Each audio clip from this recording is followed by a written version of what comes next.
Hey, what's up guys? Thanks for stopping by the channel. So for this video, we're going to be checking out the latest release from one of my favorite micro brands, and that is the Swiss watch company Arc.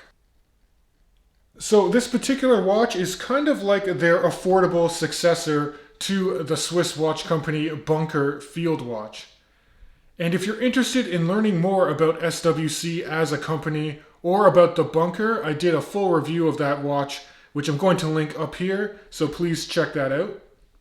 But getting back to the Arc, this watch comes in with a price tag of only $199 USD, which at this price point, it's hard to think of another titanium field watch that can really compete with it, and I think it makes one of the best grab-and-go watches of this year.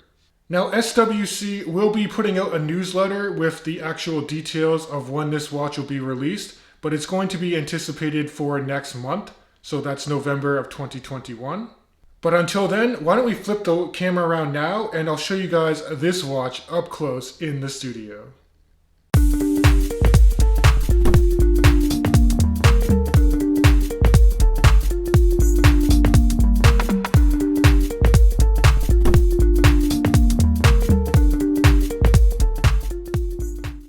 So here is the Swiss watch company Arc in the studio, and a big shout out and thanks to SWC for lending in this pre-production unit for the review, and I will return this watch after the review concludes.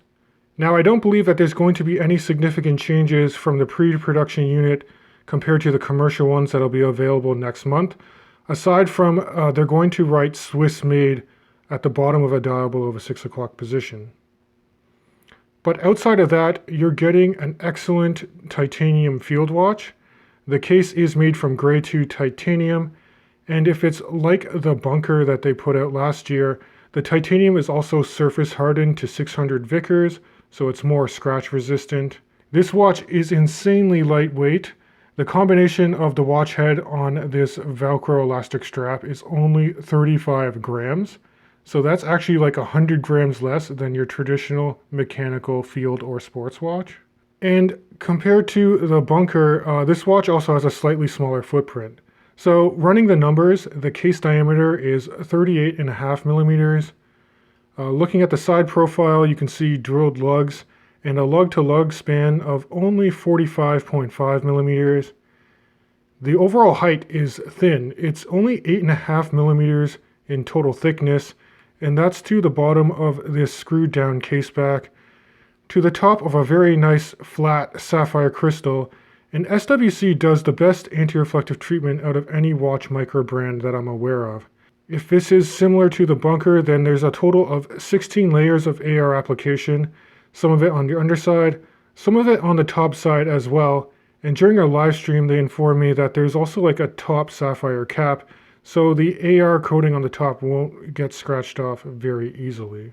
And the last thing I want to mention about this case specs is that there's a 20 millimeter lug opening here, so that's very nice and even, and you can easily swap out this elastic Velcro strap for like NATO straps if you want to. This watch actually rekindled my enjoyment of wearing NATO straps because this is such a thin profile, and it really pairs well with different color options. And speaking of which, I do believe that SWC is going to offer multiple colorways of the Arc, so stay tuned for that if you're not a fan of this traditional black dial. Now, another key feature that I think aids in the case being thin and this watch being very lightweight is that it utilizes a Swiss quartz movement, and they went with the Swiss caliber Ronda 6004D that has the small seconds hand. And I think that was a very wise choice, because one of the pet peeves I have with Swiss quartz watches is a lot of times the seconds hand will miss the marks for the running minute track. But when you have a small seconds subdial and a very colorful seconds hand, I think it alleviates a lot of my quartz OCD. And on top of that, the quartz movement is light and thin. It has about a 40-month battery life to it. And if you unscrew the screw down crown, which gives this watch 100 meters of water resistance, in the intermediate position, you can quickly cycle through the days of the month. And then if you pull the crown out to extremity, you can actually hack the watch, so you can stop the small seconds hand and set the watch to any reference time that you would like. Now you do get a very nice no-nonsense and legible dial with this particular colorway.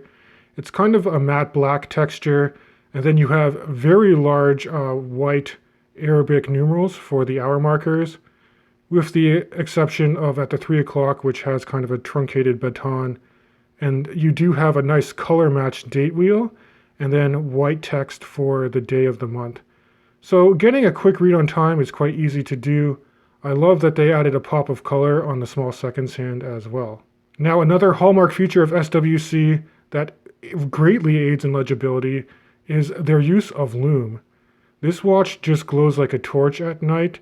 There is 20 layers of X1 grade lume on this watch, and I'll throw up a low light shot just so you can see how evenly applied the lume is on all of the hour markers, the hands, including the sub-seconds hand there as well. Now the overall aesthetic of this watch is very much a tool watch.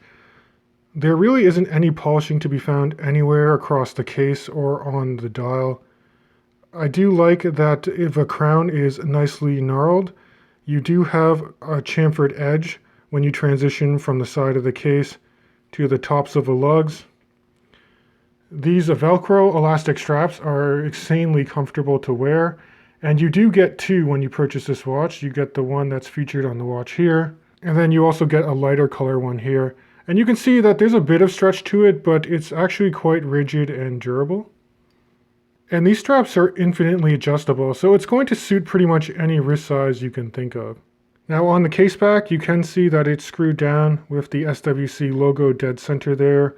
You get some other information on the periphery of the case back, including the use of grade 2 titanium, sapphire crystal, and of course this watch is Swiss made. So here's a quick wrist shot in the studio, just so you can see how low in profile the watch sits. It's very comfortable. Again, the combination of it being thin, only weighing in at 35 grams, and that includes the strap, makes this watch very comfortable for all day, all week, everyday wear. And the fact that it is using a quartz movement, meaning it's perfect if you're in a rush and you just need to grab a watch. And you can also be rough with this watch, considering the grade 2 hardened titanium and the sapphire crystal that accompanies this watch, for a price point of under $200. Now, depending where you are in your watch journey, $200 may or may not seem like an affordable price for a watch, but going through the spec sheet that I mentioned, I really can't think of anything that competes with this watch at the price point from a micro brand perspective. I mean, I suppose you can look at a slightly used quartz Tissot, like a PR100, or you can maybe look at like some Citizen Eco Drives, which you can't really go wrong with. But at the end of the day, this maintains one of my favorite picks for an affordable watch under $200 that I reviewed this year. But as always, guys, I'd love to hear your feedback in the comments section of this video. If you do enjoy this content, please consider subscribing to my YouTube channel. And as always, I'll catch you guys in the next video.